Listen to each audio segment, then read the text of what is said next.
বিসমিল্লাহির রহমানির রহিম।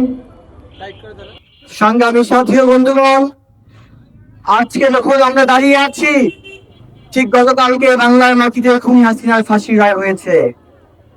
আপনারা এই ফাঁসির রায়ে দেখেছেন বাংলাদেশের আবহাওয়ার জনতা যেমন খুশি হয়েছে, ঠিক তেমনই এই গডবাজারের কিছু মানুষ অখুশি হয়েছে।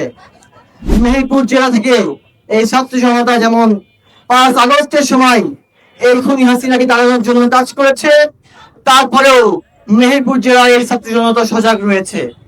আমরা সর্বদা মেহেরপুর জেলাতে যেন কোনো ফ্যাসিস্ট খুনি হাসিনা কেউ মাথা চাড়াতে উঠতে না পারে, সেই বিষয়ে আমরা সর্বাত্মক চেষ্টা চালিয়ে যাচ্ছি এবং সজাগ ভূমিকা পালন করে যাচ্ছি।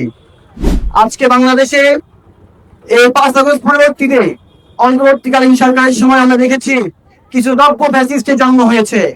আমরা দেখেছি এই মেহেরপুরেও কিছু মানুষ চাঁদাবাজি, লুটতরাজ এবং খুন খারাপিতে মত্ত হয়েছে। আমরা দেখেছি মেহেরপুরেও কিছু কিছু জায়গাতে তাদের হাত বদল হয়েছে, কিন্তু ফ্যাসিজম শেষ হয়নি। তাদের জন্য বলছি, আপনারা এখন ঠিক হয়ে যান।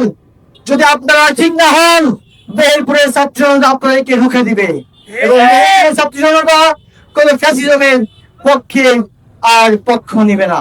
ঠিক।